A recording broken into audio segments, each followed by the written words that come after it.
Assalamu alaikum viewers, welcome to my YouTube channel. So today we will discuss about structural isomerism. कल हमने last जो lecture मैंने upload किया था अपने चैनल पे उस पर मैंने डिस्कस किया आइसोमेरिज्म के बारे में कि आइसोमेरिज्म होता क्या है। हम कहते हैं कि जी दो कंपाउंड्स, वेट अ मिनट जी, तो हम कहते हैं दो कंपाउंड्स, ऐसे कंपाउंड्स जिनका मॉलिक्यूलर फार्मूला सेम है बट स्ट्रक्चरल फार्मूला डिफरेंट हो, उनको आइसोमर्स कहा जाता है। सो आइसोमेरिज्म जो ये फिनोमेना है, इसको फर्दर हम स्टडी करते हैं, इसकी टाइप्स को स्टडी करते हैं, जिसमें सबसे पहले आज हम स्टडी करेंगे स्ट्रक्चरल आइसोमेरिज्म के बारे में। नाम से पता चल रहा है कि ऐसी आइसोमेरिज्म जो किस वजह से अराइज हुई, डिफरेंट स्ट्रक्चर की वजह से, मतलब कि ऐसे कंपाउंड्स, दो ऐसे कंपाउंड्स जिनमें क्या डिफरेंट होगा, अरेंजमेंट ऑफ एटम्स डिफरेंट होंगी, मतलब स्ट्रक्चर दोनों एटम्स का दोनों कंपाउंड्स का डिफरेंट होगा। देखने में अगर उनका मॉलिक्यूल देखें तो मॉलिक्यूलर फार्मूला सेम है, लेकिन क्या है, एटम्स की अरेंजमेंट डिफरेंट है, मतलब कि स्ट्रक्चरली डिफरेंट है, तो वो क्या होंगे, एक दूसरे के स्ट्रक्चरल आइसोमर्स, और इस फिनोमेना को कहा जाता है structural isomerism.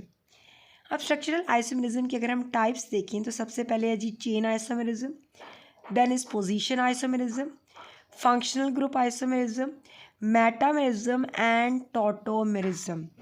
One by one हम इन तमाम टाइप्स को स्टडी करेंगे। सबसे पहले अब हम बात कर लेते हैं चेन आइसोमेरिज्म की। चेन नाम से पता चल रहा है कि क्या चीज़ डिफरेंट होगी, हमारे पास है जी चेन डिफरेंट होगी, ऐसे ही है ना, चेन डिफरेंट होगी। अब अगर हम देखें चेन आइसोमेरिज्म क्या है, ये शॉर्ट क्वेश्चन के लिए भी इंपॉर्टेंट है स्टूडेंट्स, एंड लॉन्ग क्वेश्चन में स्ट्रक्चरल आइसोमेरिज्म पे नोट भी आ जाता है। शॉर्ट क्वेश्चन में आपसे कोई भी टाइप के बारे में पूछा जा सकता है कि जी इस टाइप के बारे में बताएं, और साथ आपको एग्जांपल भी मेंशन करनी है। तो आप कहते हैं ऐसे कंपाउंड्स जिनका मॉलिक्यूलर फार्मूला सेम है लेकिन क्या डिफरेंट है, कार्बन चेन की नेचर डिफरेंट है, nature of carbon chain different है, ऐसे आइसोमर्स क्या होंगे, चेन आइसोमर्स, और ऐसे फिनोमेना को क्या कहा जाएगा, चेन आइसोमेरिज्म कहा जाएगा। क्लियर। अब एग्जाम्पल अगर हम देखें तो पेंटेन है जी हमारे पास। कल हमने पेंटेन को डिटेल से स्टडी किया था कि पेंटेन के 3 आइसोमर्स होते हैं। अब पेंटीन है जी, अब पेंटीन आपको पता है C5 है और H12 है। अब यहाँ पे क्या किया हमने, पांचों कार्बन एक स्ट्रेट चेन में है, हर कार्बन को 4 बॉन्ड्स कंप्लीट करने हैं, तो कैसे अपनी वैलेंसी सेटिस्फाई करता है बाकी हाइड्रोजन्स को अपने साथ बॉन्ड उनका बना के। जब भी स्ट्रेट चेन में हमारे पास कोई भी कंपाउंड प्रेजेंट है, स्ट्रेट कार्बन चेन है, उसमें कोई ब्रेक नहीं है, उसको आप एन का नाम दोगे तो ये एन पेंटेन बना। अब इसके 2 और आइसोमर्स पॉसिबल हैं, जिसमें एक तो आ गया जब सेकंड कार्बन पे एक मिथाइल ग्रुप प्रेजेंट होता है तो उसको हम आइसो का नाम देते हैं। अब इसमें देखिए चेन की नेचर डिफरेंट हो गई ना, चेन तो कितने कार्बन वाली होगी, 1 2 3 4 कार्बन चेन है, और एक साथ मिथाइल ग्रुप प्रेजेंट है, ऐसे ही है ना, कार्बन अब पूरे हैं, हाइड्रोजन्स भी पूरे हैं, लेकिन nature of carbon chain different है, इसको आप नाम देते हो आइसोपेंटेन का। और जब सेकंड कार्बन पे 2 मिथाइल ग्रुप्स अटैच हों तो उसको कहा जाता है नियो, ठीक है। और अगर 5 कार्बन है टोटल तो वो क्या बनेगा, नियोपेंटेन। इन तीनों में अगर आप देखें स्टूडेंट्स तो मोलिकुलर फार्मूला तीनों का सेम है, मतलब तीनों में नंबर ऑफ़ कार्बन्स भी सेम है, नंबर ऑफ़ हाइड्रोजन्स भी तीनों में 12 है, लेकिन इनका स्ट्रक्चरल फार्मूला डिफरेंट है। अब स्ट्रक्चरल फार्मूला कैसे डिफरेंट है, इनमें कार्बन चेन की नेचर डिफरेंट है। एक में देखें, पहले वाले में स्ट्रेट चेन है, सेकंड वाले में अगर देखें तो एक साथ सब्स्टिट्यूएंट है, एक ब्रांच अटैच है, और थर्ड वाले में देखें तो 2 ब्रांचेस अटैच हैं और चेन और छोटी हो चुकी है। तो ये हो गया चेन आइसोमेरिज्म। नेक्स्ट सेकंड आ जाता है जी पोजीशन आइसोमेरिज्म। नाम से पता चल रहा है कि पोजीशन का कोई चक्कर है।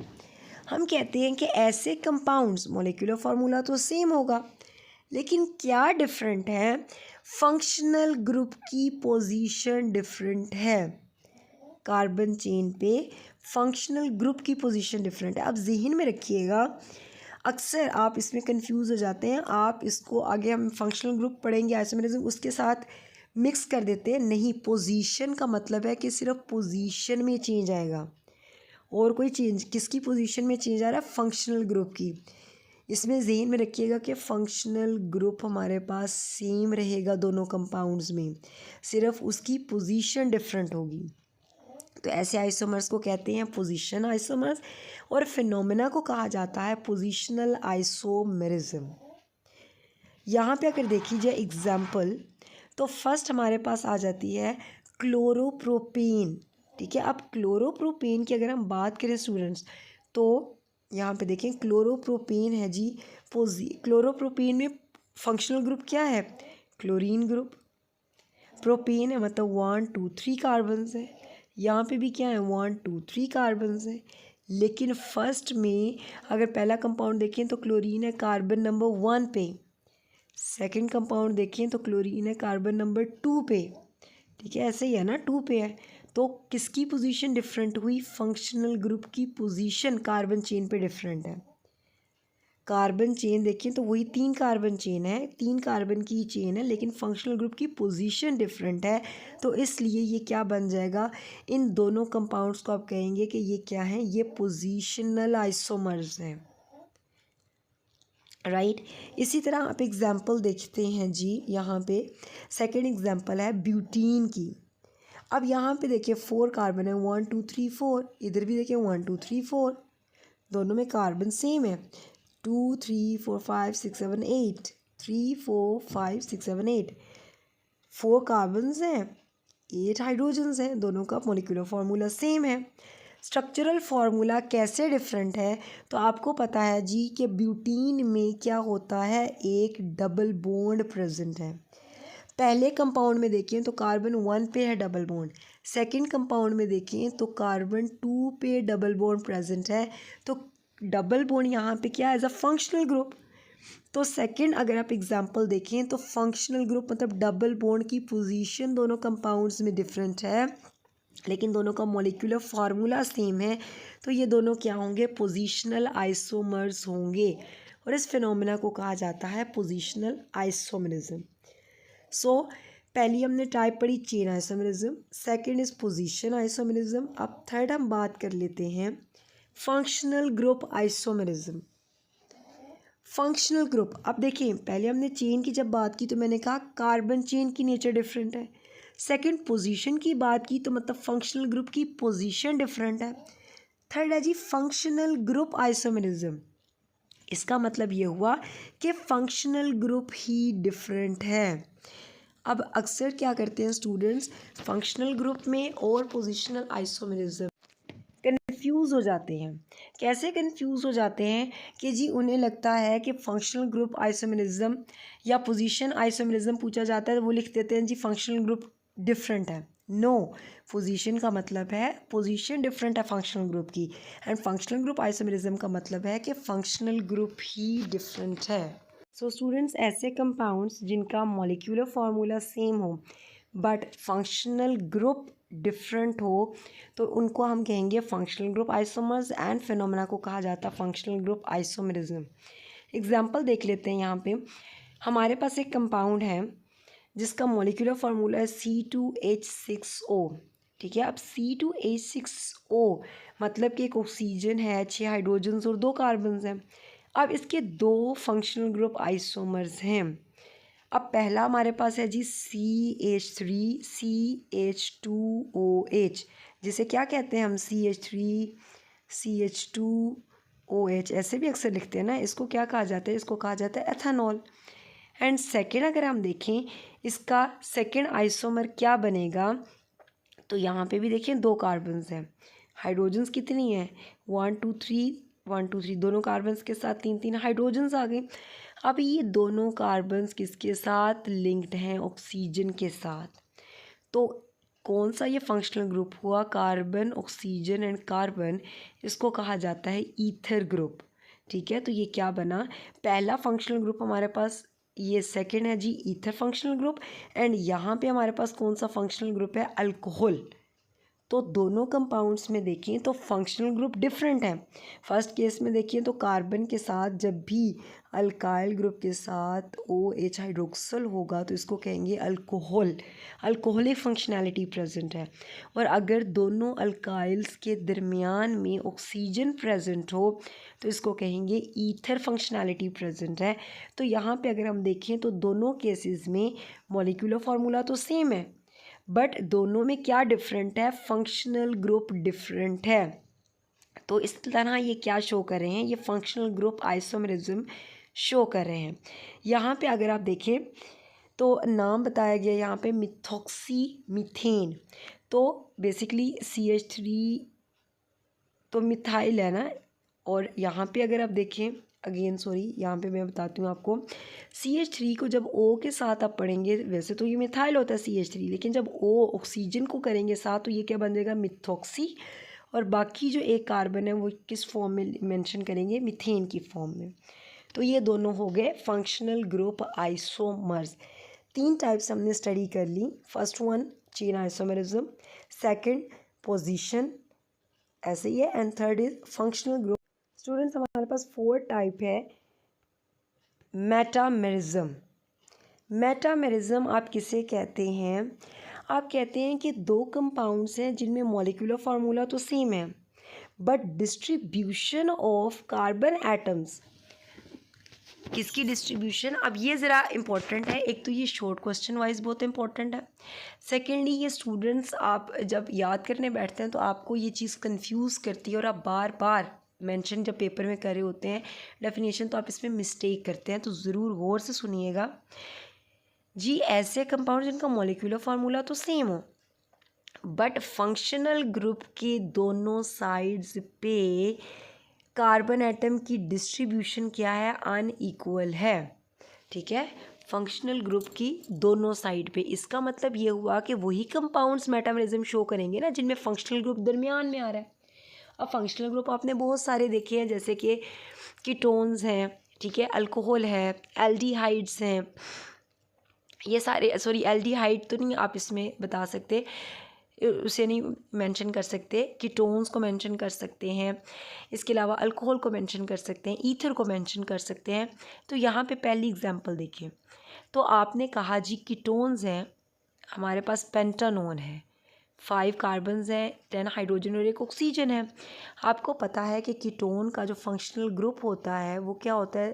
Functional C double bond O, और दोनों साइड पे क्या प्रेजेंट होता है? R group present, alkyl present होते हैं। अब बेटे ये दोनों क्या हैं? एक दूसरे के मेटामर्स हैं। कैसे? दोनों कंपाउंड्स जिनका मॉलिक्यूलर फार्मूला सेम है बट क्या चीज़ डिफरेंट है? ये फंक्शनल ग्रुप जो प्रेजेंट है, इस फंक्शनल ग्रुप की दोनों साइड्स पे कार्बन एटम्स की जो डिस्ट्रीब्यूशन है वो अनइक्वल है। यहाँ पे अगर आप देखें पहली एग्जांपल में तो एक साइड पे 3 कार्बन्स हैं और एक साइड पे है जी 1 कार्बन। अगर दूसरी एग्जांपल देखें तो एक साइड पे हैं जी 2 कार्बन और दूसरी साइड पे भी 2। तो पहले अगर आप देखें तो 3-1 थी डिस्ट्रीब्यूशन, अब क्या है 2-2। मतलब कि दोनों अगर आप कंपाउंड्स देखें तो इनमें फंक्शनल ग्रुप की दोनों साइड पे डिस्ट्रीब्यूशन डिफरेंट है ना, तो इसलिए ये दोनों क्या होंगे? ये दोनों मेटामर्स होंगे और इस फिनोमेना को कहा जाएगा मेटामेरिज्म। रिपीट कर देती हूँ कि जब फंक्शनल ग्रुप के बोथ साइड्स पे कार्बन एटम की डिस्ट्रीब्यूशन क्या हो? अनइक्वल हो, तो आप क्या कहोगे कि ये हमारे पास क्या है? ये मेटामर्स है और इसको क्या कहेंगे? मेटामेरिज्म। राइट। दोनों कंपाउंड्स अब देखिए, देखने में इनका मॉलिक्यूलर फार्मूला सेम था लेकिन स्ट्रक्चरल फार्मूला डिफरेंट है। इसी तरह एक और एग्जांपल है इसको एक्सप्लेन करने के लिए, ईथर की एग्जांपल। आपको पता है कि ईथर में हम अल्काइल O और अल्काइल की बात करते हैं। अब ये जो है ये हमारे पास फंक्शनल ग्रुप आ गया। इसकी अब दोनों साइड्स पे क्या होगा, आर जो है, आर क्या है बेसिकली कार्बन एटम्स है ना, तो इनके नंबर डिफरेंट होंगे। पहले देखिए तो जी 2 इथाइल्स हैं, 2 कार्बन है, सॉरी 1 इथाइल है, और दूसरी साइड पे भी 2 कार्बन है। ऐसे ही कार्बन तो टोटल 4 है। इधर देखिए सेकेंड एग्जाम्पल में तो 1 2 3 एंड 4 कार्बन है, लेकिन एक साइड पे 3 कार्बन है और दूसरी साइड पे 1 है, तो डिस्ट्रीब्यूशन तो डिफरेंट है ना, अनइक्वल है। दोनों कंपाउंड्स में फंक्शनल ग्रुप की दोनों साइड पे कार्बन एटम्स की पोजीशन अरेंजमेंट, कार्बन एटम्स की जो डिस्ट्रीब्यूशन है वो डिफरेंट है, इसलिए इनको क्या कहा जाता है, ये दोनों एक दूसरे के मेटामर्स हैं। लेकिन ज़हन में रखिएगा बेटे कि फंक्शनल ग्रुप हमेशा क्या होगा, फंक्शनल ग्रुप मेटामर्स का हमेशा सेम होगा। ये बात जहन में रखनी है कि मेटामर्स में फंक्शनल ग्रुप सेम होगा। जैसे पोजीशनल आइसोमेरिज्म में भी फंक्शनल ग्रुप क्या होगा, सेम होगा। ठीक है, सिर्फ फंक्शनल ग्रुप आइसोमेरिज्म की जब आप बात करते हैं तब आप फंक्शनल ग्रुप को डिफरेंट रखेंगे दोनों कंपाउंड्स में। अब पहला जो था इसमें देखिए तो 2 इथाइल हैं दोनों साइड पे, तो हम कह लेंगे डाइथाइल ईथर है। और सेकेंड में हम देखिए तो पहले हमारे पास आ जाता है अल्फ़ाबेटिकली एम पहले आता है तो मिथाइल, और दूसरी साइड पे क्या प्रेजेंट है, प्रोपाइल है, तो मिथाइल प्रोपाइल और ये आ गया ईथर। Clear is that. और यहाँ पे मैंने इसकी आपको नोमेनक्लेचर नहीं बताई थी, तो ये मैं बताती चलूँ। यहाँ पे देखिएगा जिस साइड पे बेटे फंक्शनल ग्रुप होता है आप नंबरिंग उसी एंड से स्टार्ट करते हैं। तो यहाँ पे 1 2 3 4 एंड 5 ऐसे ही है। तो अब यहाँ पे सेकेंड कार्बन पे कीटोनिक ग्रुप प्रेजेंट है ना, तो आप क्या कहेंगे, वैसे तो 5 कार्बन चेन है तो पेंटेन एंड 2 ऑन, क्लियर, या 2 पेंटानोन भी कह सकते हैं।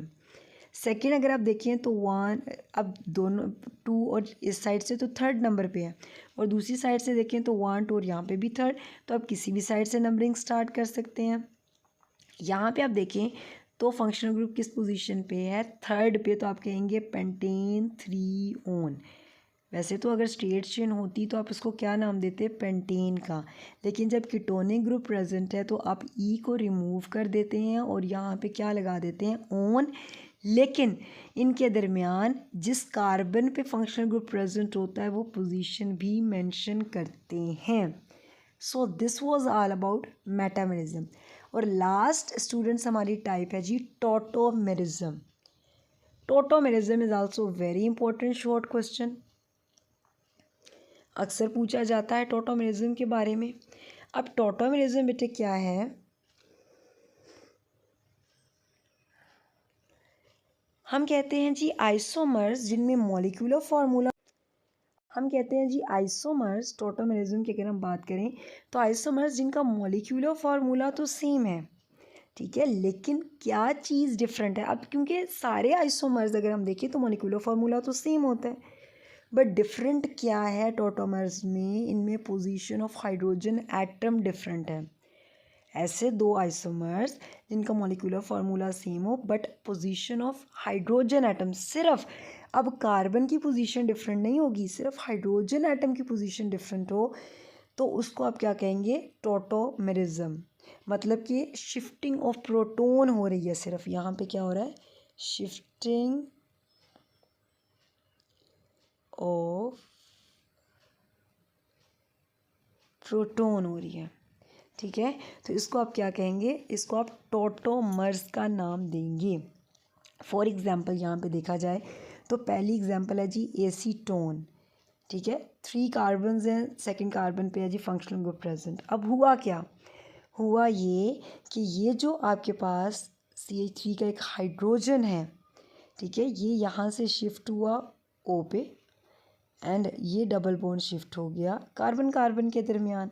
तो क्या हुआ, कार्बन कार्बन के दरमियान डबल बॉन्ड आया, एंड ये जो एक हाइड्रोजन था वो शिफ्ट हो गया ऑक्सीजन के पास, तो OH आ गया। तो क्या हुआ, हाइड्रोजन एटम की पोजीशन डिफरेंट हुई यहाँ पे, तो इसलिए इन दोनों को क्या नाम दे दिया, इन दोनों को हमने टोटोमर्स का नाम दिया।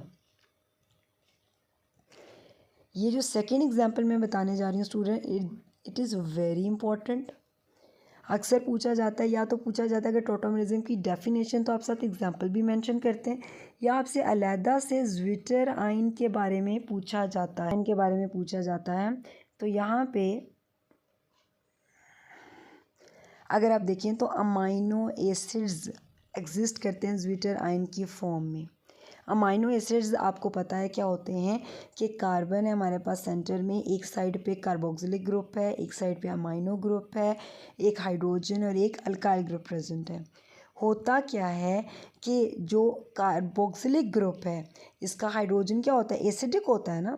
ये एसिडिक हाइड्रोजन, एसिड किसे कहते हैं, जो कि ईज़िली मतलब ऐसा कोई भी कंपाउंड ले लें, कोई भी एटम ले लें, मतलब एसिड किसे कहते हैं, जो इजीली प्रोटॉन लूज़ कर सके उसे एसिड कहा जाता है। तो यहाँ पे क्या होगा, कार्बोक्सिलिक ग्रुप में से हाइड्रोजन लूज़ होगा, और यह हाइड्रोजन कौन लेगा, अमाइनो बेसिक है, तो बेस किसे कहते हैं, जो इजीली प्रोटॉन एक्सेप्ट कर ले। तो NH3 पॉजिटिव चार्ज और कार्बोक्सिल के ऊपर नेगेटिव। क्यों नेगेटिव आएगा ये चीज़ ज़रा देखिएगा। मैं सिर्फ यहाँ पे कार्बोक्सिल ग्रुप ड्रॉ करूँगी,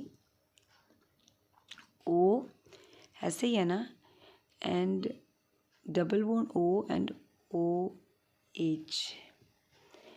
यहाँ पे हुआ क्या, ये जो हाइड्रोजन रिमूव हुआ ये अपने इलेक्ट्रॉन्स पीछे छोड़ के जा रहा है ऑक्सीजन पे, तो ऑक्सीजन पे चार्ज क्या आ गया बेटे, नेगेटिव। अब यहाँ पे क्या हुआ, जब नाइट्रोजन है, 2 हाइड्रोजन्स हैं, ठीक है, और एक बॉन्ड बनाया हुआ है, जब इसने एक हाइड्रोजन और लिया तो इसने क्या किया, अपने इलेक्ट्रॉन्स यूज़ किए, तो इस पर चार्ज आ जाएगा पॉजिटिव। तो नाइट्रोजन पे पॉजिटिव एंड कार्बन पे नेगेटिव आया, और ये जो हमारे पास बना इसे कहा जाता है, इससे नाम दिया जाता है ज्विटर आयन का, बिकॉज एक ही आयन में, एक ही कंपाउंड में पॉजिटिव नेगेटिव दोनों प्रेजेंट है। ये क्या होता है, डाईपोलर आयन है। इनमें अगर हम देखें तो अमाइनो एसिड का जो ज्विटर आयन बना, क्या हुआ, सिर्फ हाइड्रोजन ही तो शिफ्ट हुआ कार्बोक्सिल ग्रुप से, ये क्या हुआ, अमाइनो की तरफ शिफ्ट हो गया। ऐसे ही है ना। और अगेन मैं आपको बता दूं, कार्बोक्सिल ग्रुप में जो हाइड्रोजन है, कार्बोक्सिल में एबिलिटी है हाइड्रोजन डोनेट करने की, और ये हमेशा हाइड्रोजन डोनेट करेगा। कैसे डोनेट करेगा, अपने इलेक्ट्रॉन्स अपने पास रखेगा, मतलब हाइड्रोजन प्रोटॉन की शक्ल में जाएगा, ठीक है। तो नेगेटिव पीछे ऑक्सीजन पे रहेगा, और जब हाइड्रोजन जाएगा अमाइनो के पास तो ये बन जाएगा NH3, क्योंकि नाइट्रोजन ने भी अपने क्या किए, लोन पेयर यूज़ किए ना हाइड्रोजन के साथ बॉन्ड बनाने के लिए, तो नाइट्रोजन पे आ जाएगा पॉजिटिव चार्ज। तो इस तरह अमाइनो एसिड और ज्विटर आयन दोनों क्या हैं, टॉटोमर्स हैं, और ये क्या एग्जिस्ट करते हैं, इक्विलिब्रियम में एक्वस सॉल्यूशन में पाए जाते हैं। So this was all about types of structural isomerism. कोई आपको कन्फ्यूजन है तो आप कमेंट बॉक्स में पूछ सकते हैं, और अगर मेरी वीडियो अच्छी लगे तो लाइक ज़रूर कीजिएगा, और स्टूडेंट्स मेरा चैनल सब्सक्राइब करना मत भूलिएगा। थैंक यू, अल्लाह हाफिज़।